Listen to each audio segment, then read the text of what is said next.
Let's all sing this to the earth. She's been waiting, waiting. She's been waiting so long. She's been waiting for her children to remember to return. She's been waiting, waiting. She's been waiting so long. She's been waiting for her children to remember to return.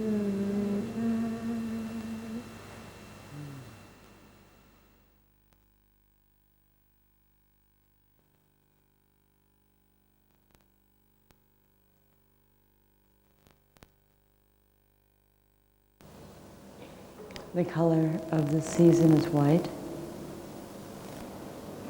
It is the color of death.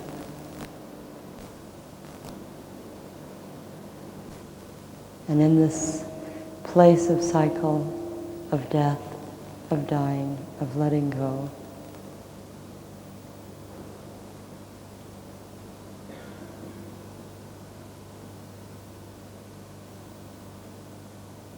we welcome this part of the journey, for we need this part.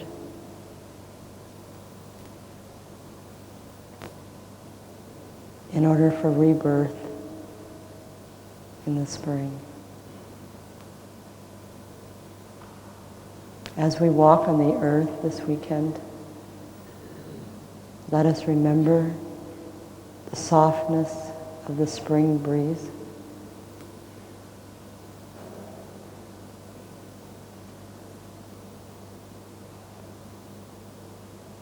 The remembering of the gift.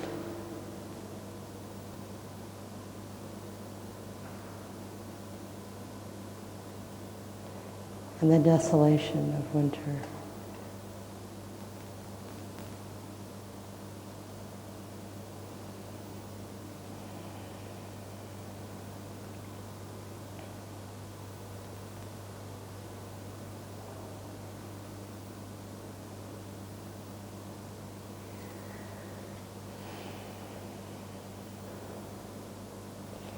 We all come from the Goddess, and to her we shall return like a drop of rain flowing to the ocean.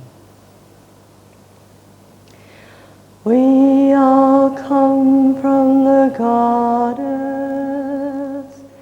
and to her we shall return like a drop of rain flowing to the ocean. We all come from the Goddess, and to her we shall return like a drop of rain flowing to the ocean. We all come from the Goddess,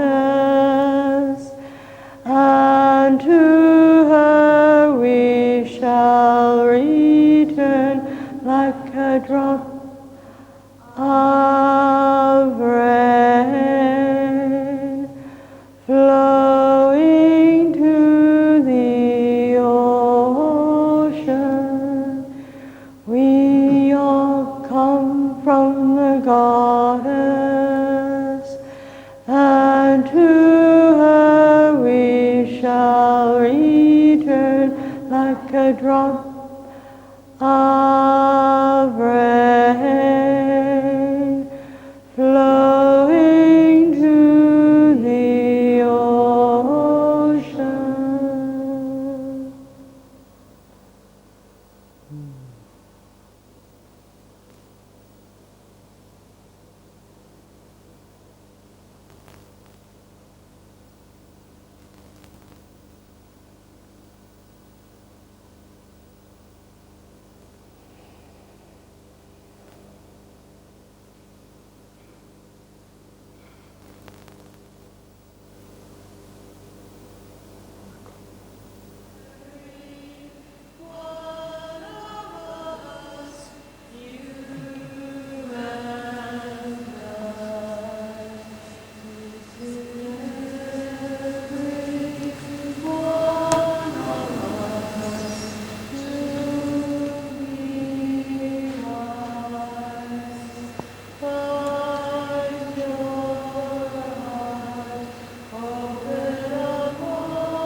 liking it here to having my mindset about how it is in other places.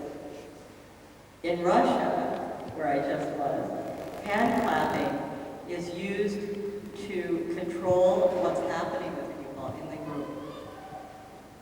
So if they want something to start and they're upset, then they start clapping. And they do this. They go. And they do it for a while, and then they get faster and faster and faster. And it's like, they'll do that to interrupt people. They don't like. It comes in it from appreciation. And a childlike kind of appreciation, which I really love. I think it's great. And there's always this thing for me of how do I accept it? Because I also have this head trick. So I want you to know that I want to take it in, and so I'd like for you to do it again.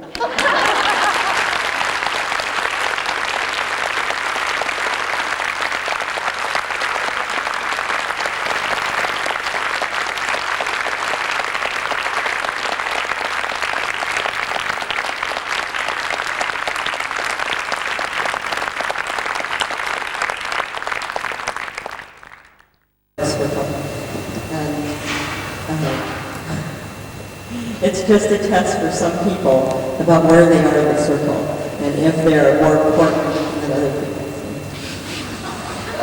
I also have to watch out for my own caretaking part, which is I want it to be fair for everyone.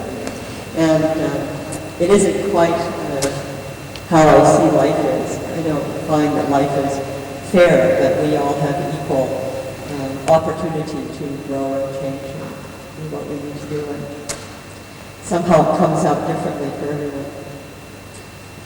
So part of my learning in Reiki is to accept that, not just for myself, but for other people.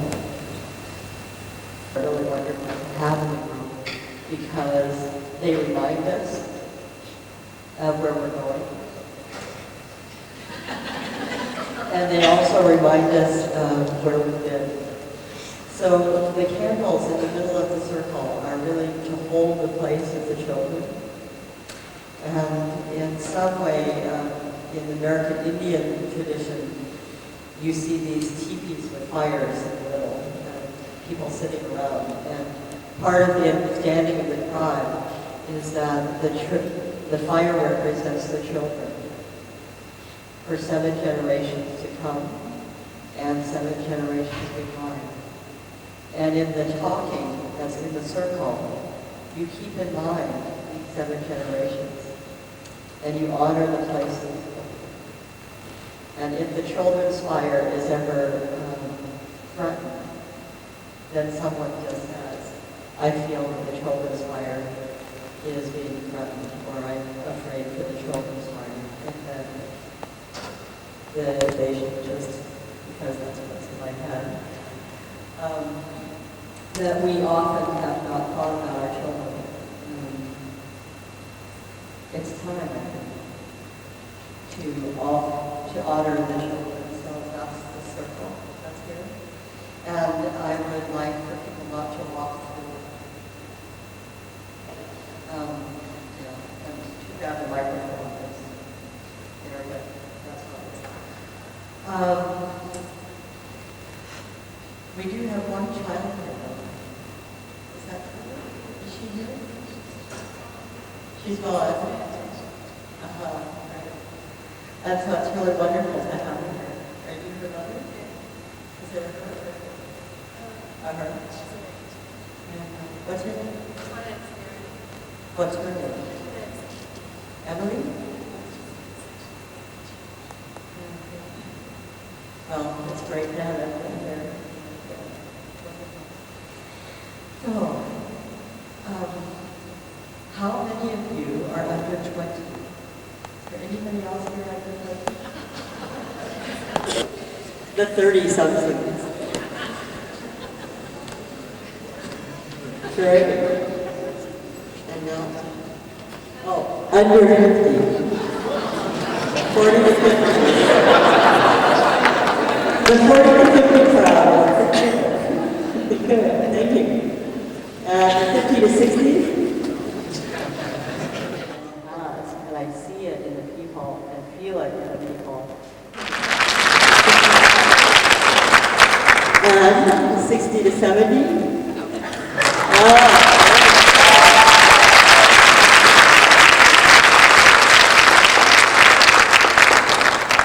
And anyone over 7?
Master of technology. Yep.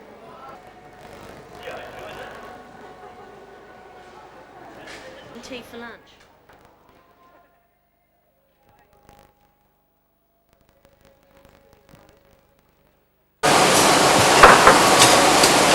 Channel TV.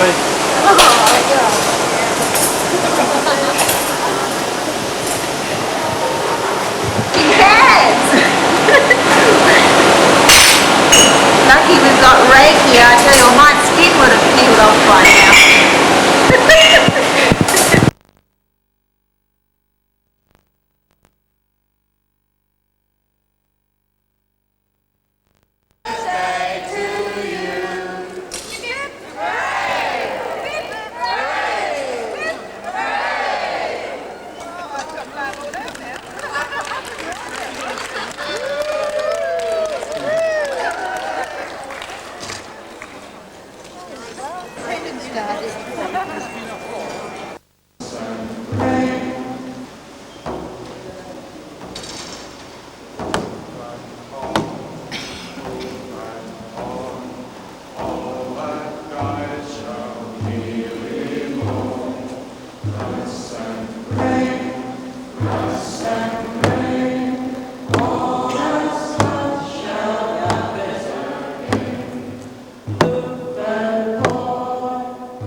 I'm going through that I found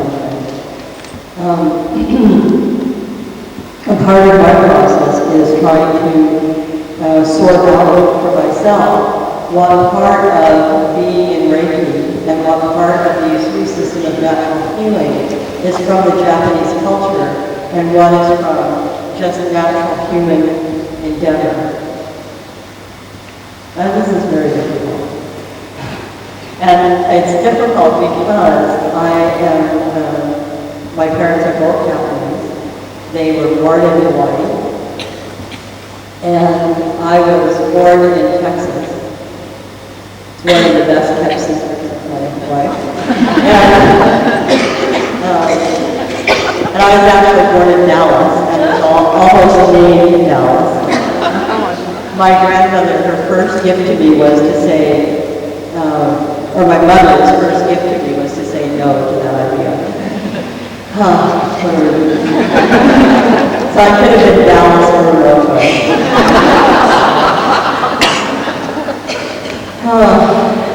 And I know that I was very happy with the name Dallas. And I was raised in Iowa, which is a farming state. It's right in the middle of the United States. It's pretty flat. We have rolling hills and lots of hardwood trees. And we have seasons, like there's real winter, and there's real summer, and there's real spring and fall. And that was really great. And I got to feel the rhythm of the land and how the farmers work the land and how the animals work the land and stuff. But I also got to experience being the only Japanese school child in schools for like hundreds of miles. And the whole process that my family had really different priorities in their families. The priority in my family was to the family and to my father and mother was honor and respect, obligation, and duty.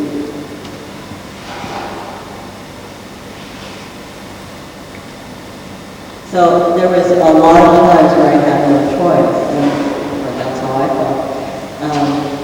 And so in doing Reiki on my grandmother, when she would come to visit when I was a child, there was no question about whether I would do it or not. I just did it. And I didn't know why, and I didn't know what I was doing. But it was like, okay, your job this week is to sweep the floor. And so I did that, and then my grandmother came, part of my job was to do a Reiki treatment. So I did that all of my life. About the age of 16, I started rebelling. And was a rebel or should I say, I really discovered the rebel in myself at that time. And this continued for a long time, actually up until about 4 years ago. When one of the enlightening experiences of my life was somebody saying to me, rebels are really easy to control. And I said, really? And he said, yeah, you just have to tell them the opposite of what you want them to do. They make no decisions for themselves. I think I need a therapist. So I actually have a therapist in my life who's one of my all-time wonderful lifetime gifts. And so I went to him with this particular enlightenment. And he said, well, let's work on that. That's really good. So since then, I've become a little less at the effect of my rebel childhood. And so then I was separated a lot from my grandmother because of my rebellious nature. When I was 19, ended up in Hawaii, living in Honolulu, and was able to connect with her in a very different way. So that was the beginning of my relationship with my grandmother. And then when I was 28, I went home, and it was a really sort of one of those winter kind of times in my life where I was really in the dark about a lot of things. And my grandmother gave me second degree Reiki, and again, I still didn't know what it was. She just told me how to do mystic treatments and said, do them every day.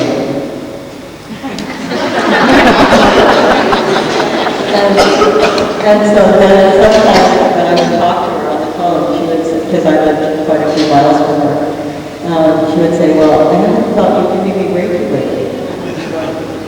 Well, how do you know? And she'd say, well, I just know. Okay. So then my yoga would start, and I would start doing Reiki again. Then I would forget, and I'd space it out, or I'd go, well, I don't do that anymore. And then I'd talk to her on the phone for a while, and she'd say, well, I haven't thought you were giving me Reiki anymore. And I'd say, oh, well, I haven't. And then we'd start this whole process. But a magic thing happened to me on my 30th birthday. I was I was living in Colorado at the time, where there were wonderful mountains. And I went to the mountains with some friends of mine. We were in a real partying space. That was when I was a party girl. And I stood, it was about 4 o'clock in the morning, I think, and I went out to the meadow where there were these elves grazing and stuff in the moonlight. And I stood there and I realized that I was 30 years old, and really I felt like I had no direction in my life. And I vowed at that time that I really wanted to give my life to something, and that I felt this draw to do something for the world too. But then I thought, well, that's kind of too big. So I think what I'll do is just concentrate on something with people, because I had majored in psychology and had worked a lot in mental hospitals and so on. And I quit the hospital because I really hated that people weren't treated as individuals. And that somehow I wanted to work with people individually and to really make a difference in individual people's lives, and to support them in being individuals and not being, like everybody gets 100 milligrams of Northern. So then I think I'll go back to the party now. Went back to the fire, and about 5 or 6 months later, my mother called up and said, I think you should start traveling with your grandmother. She has this really crazy trip planned. She was 79 at the time, or 78. And she really needs someone to go with her to support her. Well, in looking at my relationship with Takana, my grandmother, I thought, I don't know, this seems like a setup. So I thought about it a lot, and then I decided I needed to actually go home. And in those days, in my life, flying on an airplane back to Iowa for 2 or 3 days was really a big thing. But I did it anyway, and I sat with my grandmother, and I sat with my mom and dad and talked to them about all my problems that I could foresee about this trip. And I still was undecided. So I went back to Colorado and kept skiing, and my roommate Glenn said, if you don't like it, you can always just get on a plane and go home. I went, really? And she said, yeah, why not? And I said, oh, well, I never thought about that possibility. I was still in the space of having family duty, and once you make a decision in a Japanese family, that's just how it is. There's no other way of escape. So I thought, well, but I am an American too, so hopefully I can do this. So my grandmother called up and she said, look, I have to buy the ticket now, so you have to make a decision. I said, okay, I'll go. And then after I hung up the phone, of course, I had all the doubts that came up again. But after the ski season was over, I got on an airplane and flew to Iowa, where my grandmother lived. And the day after I got there, she said, oh, we're going to Puerto Rico in 2 days, so you need to be prepared for what you're going to do with me. And I said, oh, okay. So she put me in a chair and did this funny ceremony. And showed me how to do the initiations, and I practiced those. And then she said, okay, now you're ready. I did. And then, I still had this idea. So then we got on the plane to Puerto Rico. We landed, we got picked up by these people and taken to this hotel. And then I started unpacking the bags and stuff, and she said, well, we're going to fix our own breakfast in our room, and we'll have oatmeal every morning. I went, really? And she said, yeah, every morning you're going to run on the beach. And for those of you who know me personally, you know this is really bad. I love walking if there's a purpose, but running is really horrible. And I was in good physical condition because I was skiing all winter, but she just said, you're running every morning. So every morning I get up, and she get me up at 6 o'clock in the morning. I'd run to one hotel, and then the next and then back. And she'd be standing in the window watching, so I couldn't shoot. It was really sick. And then I got to come home and take a shower, and we were in Puerto Rico at the hottest month of the year, June.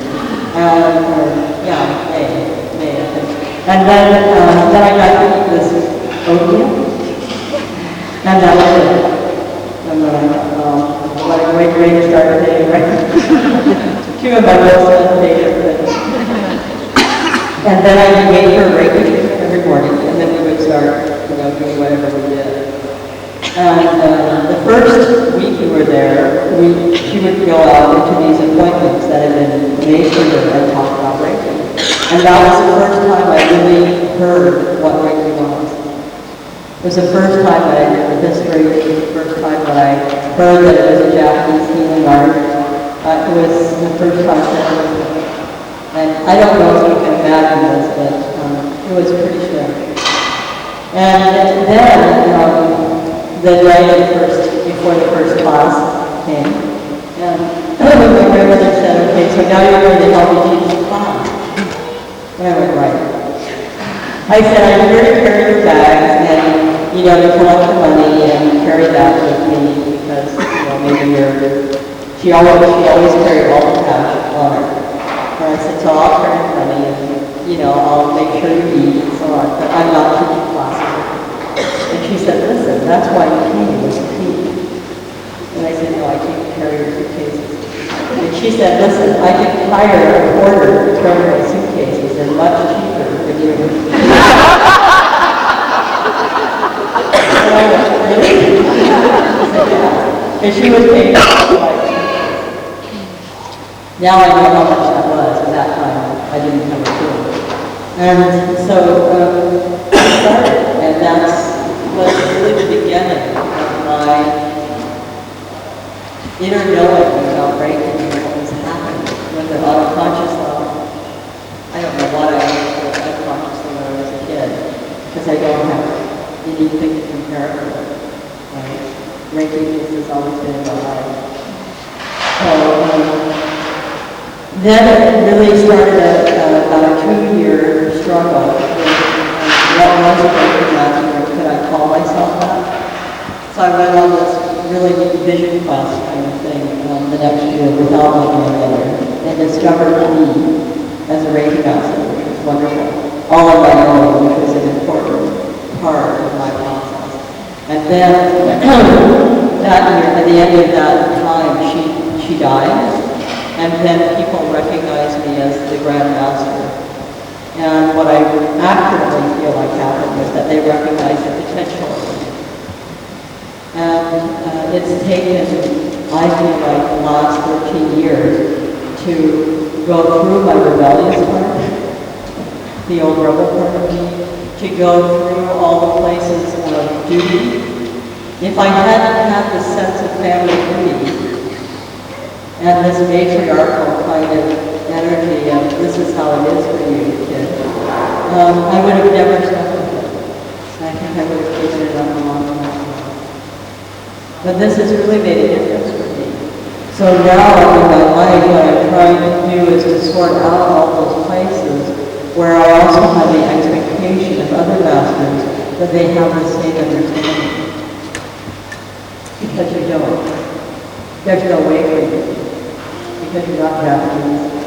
And it's okay. It doesn't mean that I'm better. It just means that I need to not expect that from people and not be really upset when they can't give it.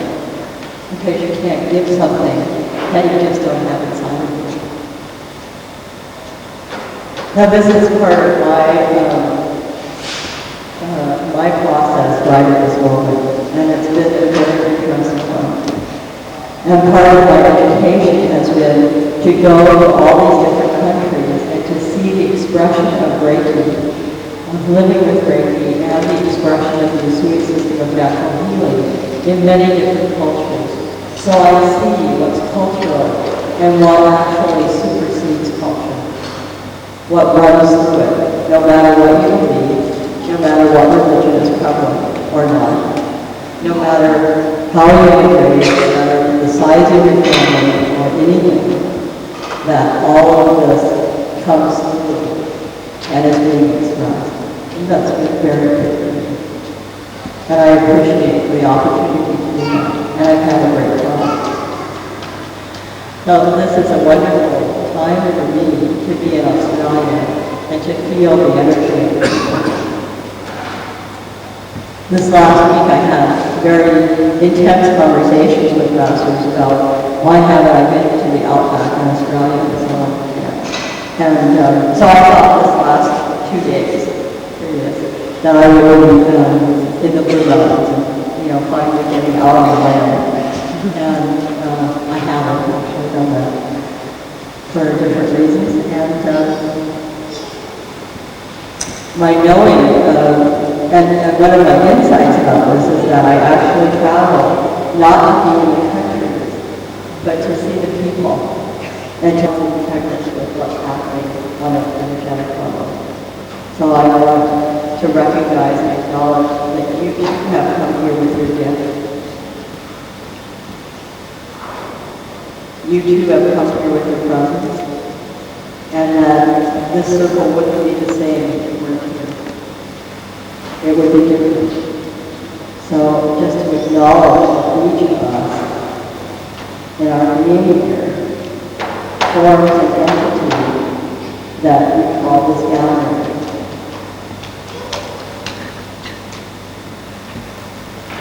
And I am thrilled to be here. Thank you very much.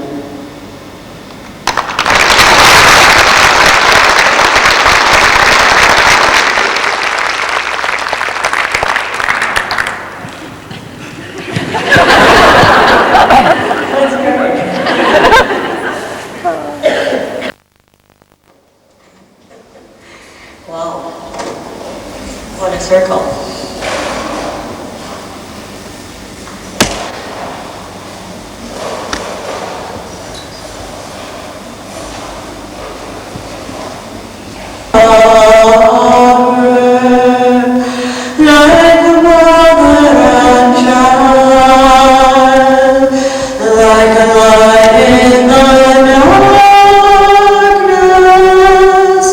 I'll hold you, oh,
This is all preparation.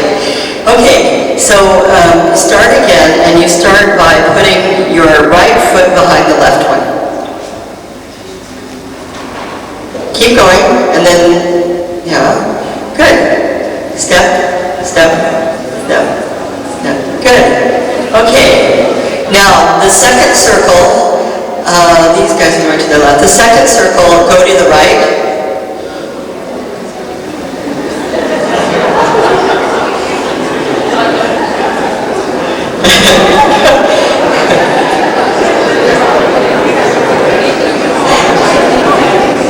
And the outer circle, go to the left. Start with your...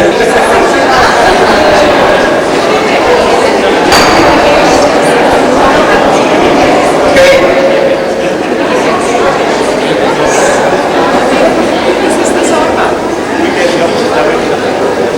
I'm trying to figure out why portions of the circle are standing still. I don't understand how that happens.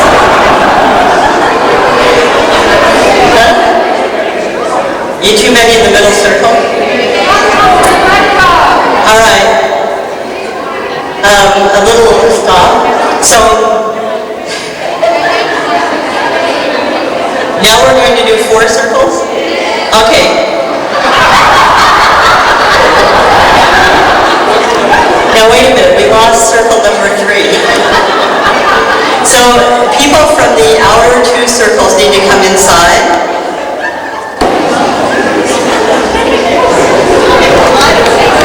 That's great. Okay, now I'd like for you to stop and learn the song. Home is where my heart is. Home is where my heart is. Home is where my heart is. My heart is with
The temperature is rising.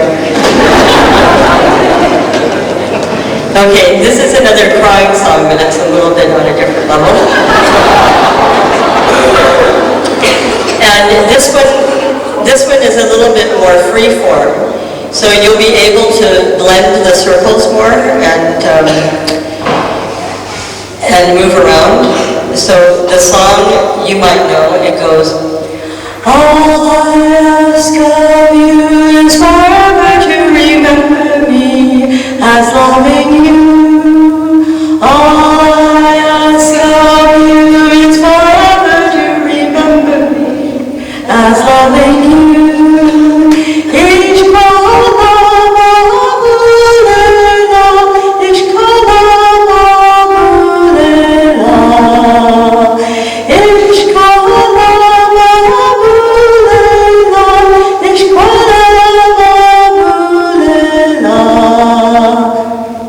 And the lover. And just, I can't really give you good pronunciation, just kind of do it. Ishkwala, mabulela, Ishkwala, mabulela. Yeah, good. So, shall we sing?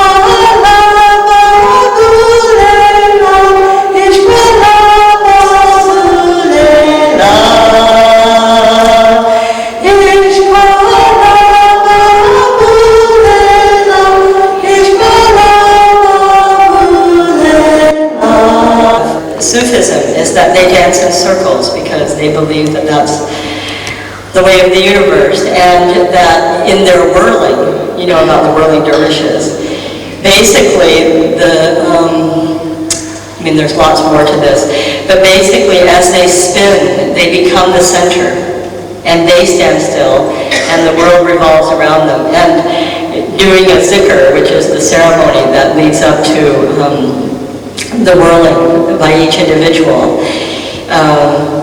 You do whirl, but somehow you feel like you're standing still, and it's a really incredible experience. What these dances are, really are dances of prayer, and I really appreciate their way of praying. It's a very beautiful, wonderful thing.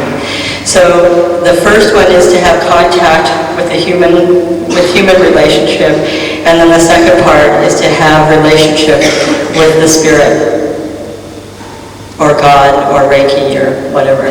And you can, if you start getting dizzy because you're going around, open your eyes, stay in your body, and if you want to, you can do you can split it so that you turn one way for half of the phrase and the other way for the other half of the phrase, especially when you're doing it on your own.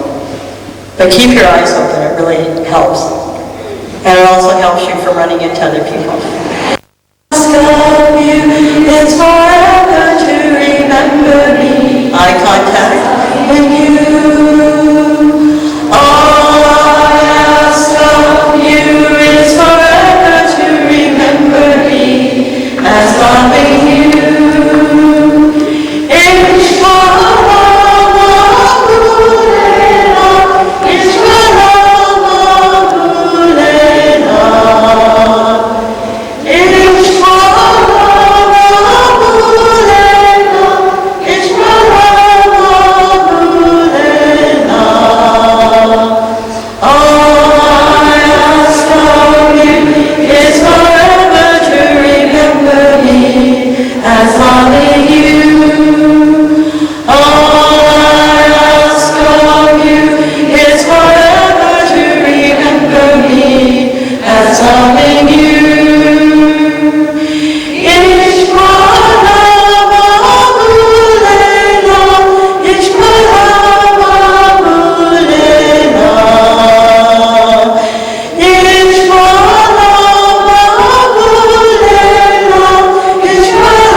partner. All I ask of you is forever to remember me as loving you.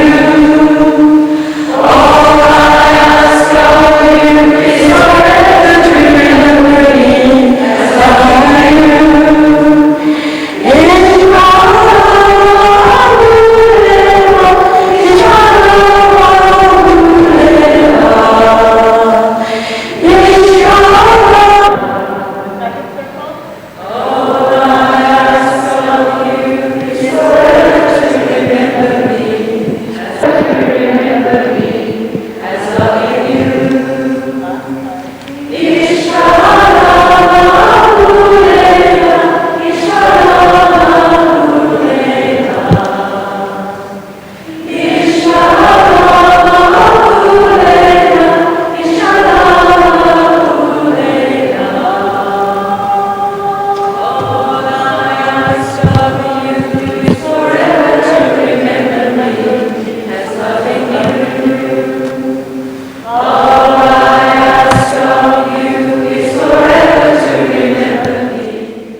There's three. Okay. All together. Oh, I got the two. No. Happy birthday to you. Happy birthday to you. Happy birthday, dear Father. Happy birthday to you.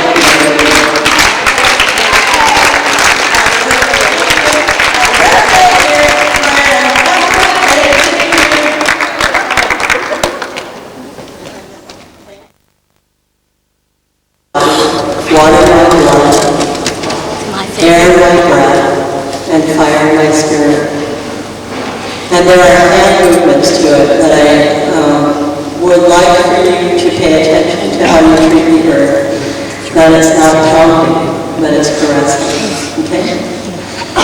It goes, earth my body, water my blood, air my breath, and fire my spirit. Earth my body, water my blood, air my breath, and fire my spirit. Earth my body, water my blood, air my breath, and fire my spirit. Earth my body, water my blood, air my breath, and fire my spirit. Earth my body, water my blood. Oh. Air my breath, and fire my spirit. Earth my body, water my blood. Air my breath, and fire my spirit. Earth my body, water my blood. Air my breath, and fire my spirit. Earth my body, water my blood. If any of you have percussion instruments you'd like to play, my body, water my blood, air my breath, and fire my spirit. Earth my body, water my blood, air my breath, and fire my spirit. Earth my body, water my blood, air my breath, and fire my spirit. Earth my body, water my blood, air my breath, and fire my spirit. Earth my body, water my blood, air my breath, and fire my spirit. Earth my body, water my blood, air my breath, and fire my spirit. Earth my body, water my blood, air my breath, and fire my spirit. Earth my body, water my blood, air my breath, and fire my spirit. Earth my body, water my blood, air my breath, Now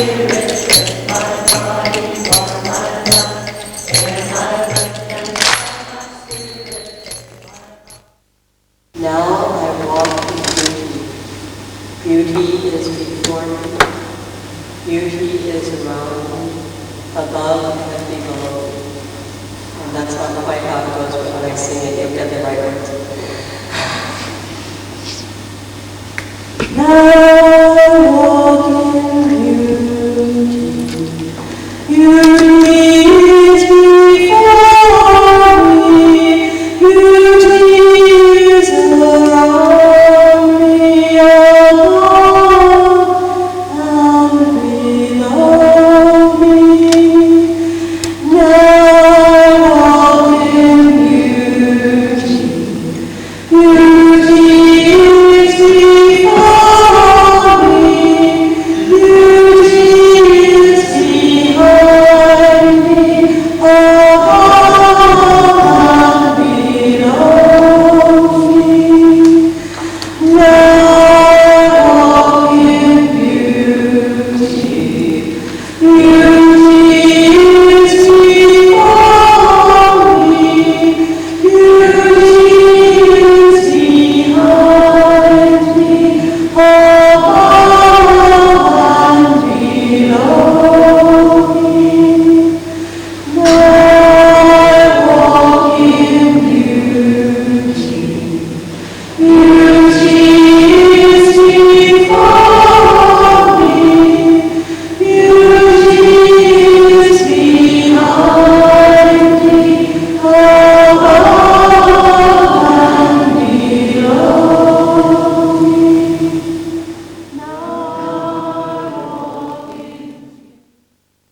The masters of these who existed of matrimony, and especially those of the lineage Mikao Usui, Shijiro Hayashi, Hawaii Takada, and Phyllis Rubin. I give thanks for all that has been shared here, for the gifts received and the gifts given, for the presence of all the teachers and all the masters who have surrounded us this weekend and who live within us in our daily lives.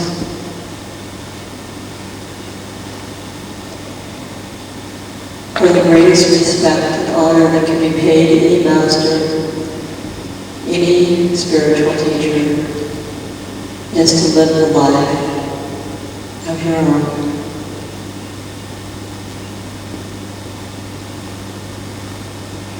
I give thanks for this time and this place, for the beauty of this earth,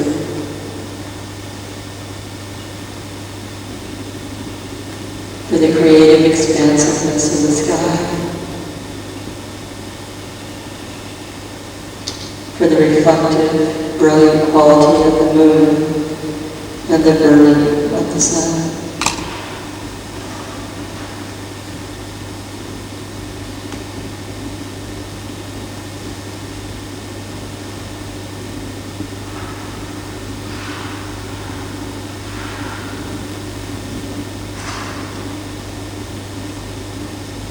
It is time now to take the next step of our journeys.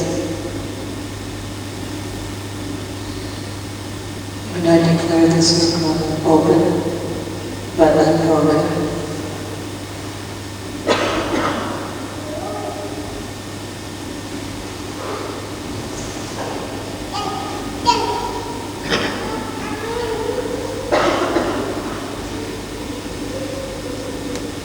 Thank you.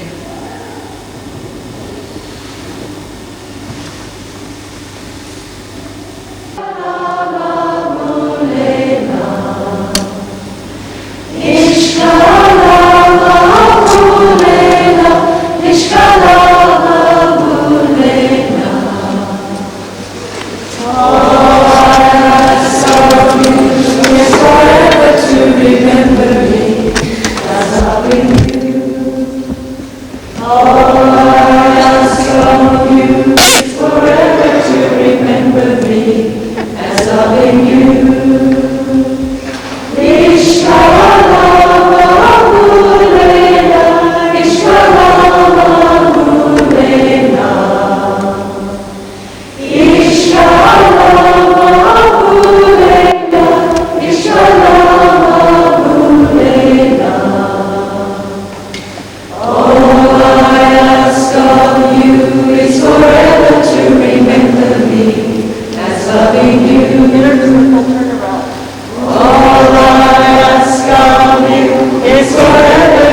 circle.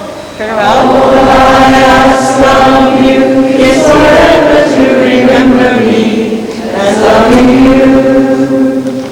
All I ask of you is forever to remember me as loving you.